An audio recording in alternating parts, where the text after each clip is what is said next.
प्रेरणास्पद कथा YouTube channel पर मैं धनंजय जैन आप सभी का हार्दिक अभिवादन करता हूँ। दोस्तों, अमित को अदिति ने किचन में से ही आवाज दी कि अमित देखो ना, बाबूजी अभी तक क्यों नहीं उठे हैं? 8 बजने को आई है। रोज तो बराबर 7 बजते ही थोड़ा सा भी विलम्ब हुआ तो किचन में आ जाते हैं और कहते हैं कि गीता मेरी चाय कहाँ है? अभी तक तुमने चाय क्यों नहीं बनाई?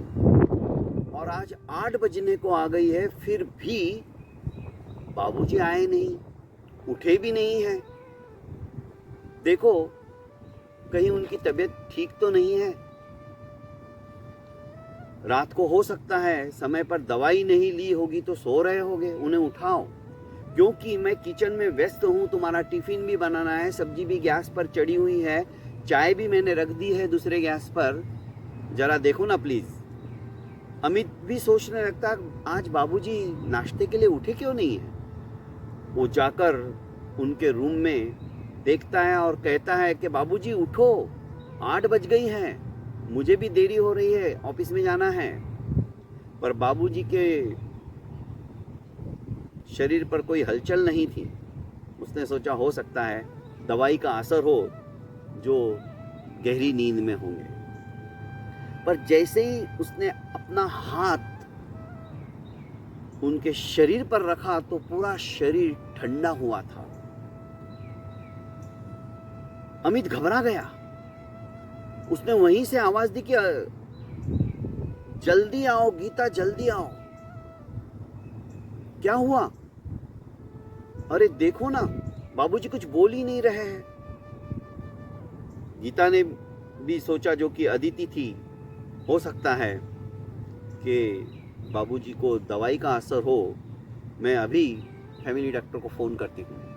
और जिस डॉक्टर का इलाज हमेशा चलता रहता था, जो हमेशा बाबूजी की नस नस से वाकिफ थे, उन डॉक्टर जी को फ़ोन लगा लिया। डॉक्टर जी को कहा कि बाबूजी देखो ना, क्या हो गया है, उठ ही नहीं रहे हैं। डॉक्टर साहब आप जल्दी आ जाइए।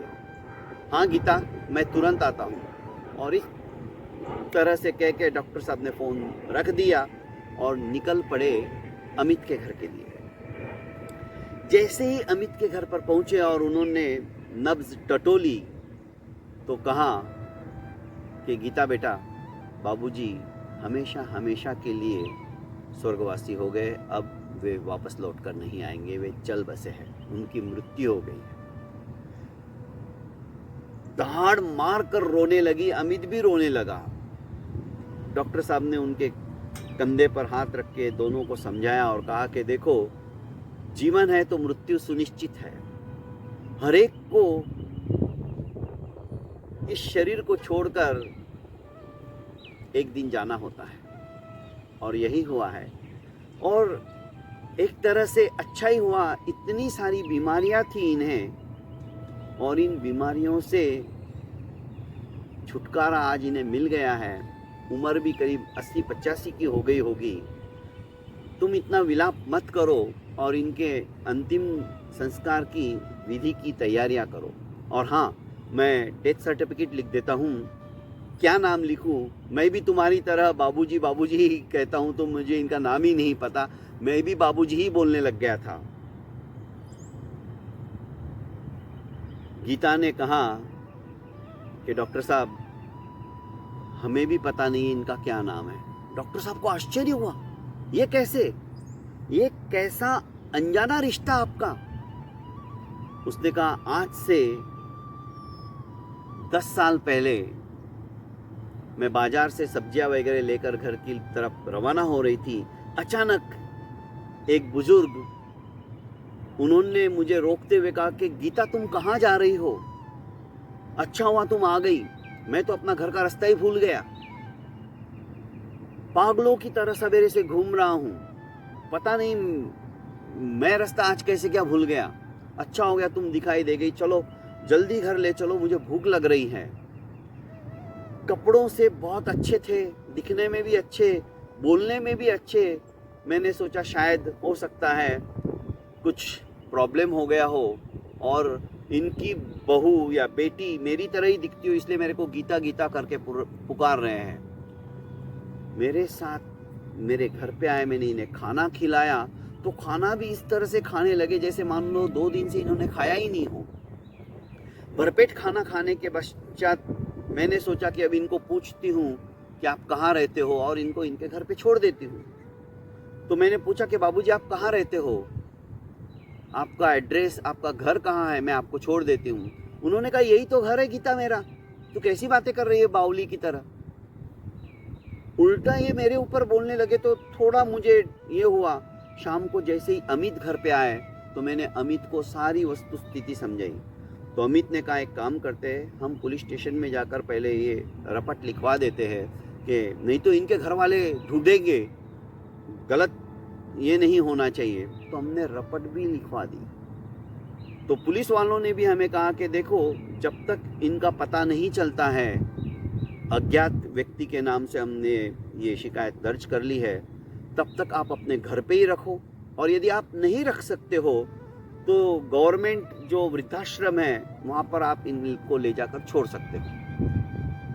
तो हमने भी निर्णय किया कि अपने घर पे ही रहे तो ज़्यादा अच्छा है, और हम 7 दिन तक लगातार हर एक पेपरों को हमने मंगाया, जितने भी पेपर हमारे इस शहर में आते हैं, और उसमें गुमशुदा की तलाश में कहीं कॉलम में इनका नाम तो नहीं, इनका फोटो तो नहीं, हम देखते रहे पर कहीं पर भी कुछ भी नज़र नहीं आया। फिर हमने पुलिस स्टेशन में ही जाकर निवेदन किया कि हम जब तक हमें समाचार नहीं मिलते कौन है, हम अपने घर पे ही रखेंगे, हम वृद्धाश्रम में इन्हें नहीं छोड़ते हैं। और तब से हम इनके साथ एक आत्मीयता जुड़ गई। आज 10 साल हो गए और इनके अंदर मुझे भी अपने बाबूजी की ही छवि नजर आने लगी और हम सेवा करने लगे। और मेरा नाम डॉक्टर साहब गीता नहीं अदिति है, पर उस दिन से ये गीता गीता ही बोलने लगे तो सभी लोग मुझे गीता ही समझने लगे। मैं अपना खुद का नाम भी भूल गई। अनजान रिश्ता हमारा बन गया। डॉक्टर साहब के आंखों से आंसू निकलने लगे। वे कहने लगे कि आज के जमाने में लोग सगे अपने बच्चे, अपने माँ बाप को वृद्धाश्रम में डालते हुए कतराते नहीं हैं, पर तुम एक अनजान व्यक्ति को 10 साल पहले अपने घर पे लेके आई और उसे अपने पिता तुल्य समझने लगी। सचमुच में गीता तुम्हें सैल्यूट है। डॉक्टर साहब आप तो अब अदिति बोलो, क्योंकि इनके साथ ही मेरा नाम भी चला गया। मैं खुद भी भूल गई थी और इनके मुंह से गीता गीता सुनते कई बार तो अमित भी मुझे गीता ही बोलने लग जाता था। दोस्तों कहानी छोटी सी है, पर यह कहानी एक अज्ञात रिश्ते को प्रदर्शित करने वाली कहानी है। खून का रिश्ता जहाँ नहीं है वहाँ पर भी किस तरह से आत्मीयता हो जाती है और अपनापन पनप उठता है, ये कहानी हमें बताती है। पर दोस्तों ये कहानी हमें ये भी सिखाती है कि कम से कम जिनके साथ हमारे खून का रिश्ता है उन माता पिता के साथ, उन वडीलों के साथ ऐसा व्यवहार मत करो। डॉक्टर साहब ने बताया कि इनको भूलने की बीमारी शुरू हो गई थी और ये बीमारी इतनी खतरनाक होती है। अच्छा हुआ तुम इन्हें अपने घर पे लेके आ गई। ये बीमारी धीरे धीरे 60 साल के बाद में जबरदस्त हो जाती है और इस बीमारी से कई बीमारियां दूसरी पैदा हो जाती है। बहुत बहुत धन्यवाद दोस्तों। ये बीमारी ऐसी खतरनाक बीमारी है जिसकी वजह से सामने वाला तो परेशान होता ही है, पर परिवार के काफ़ी सदस्य भी परेशान हो जाते हैं। और आप तो इनके साथ में खून के रिश्ते वाले भी नहीं थे, फिर भी आपने 10 साल तक इनकी सेवा शुश्रूषा की।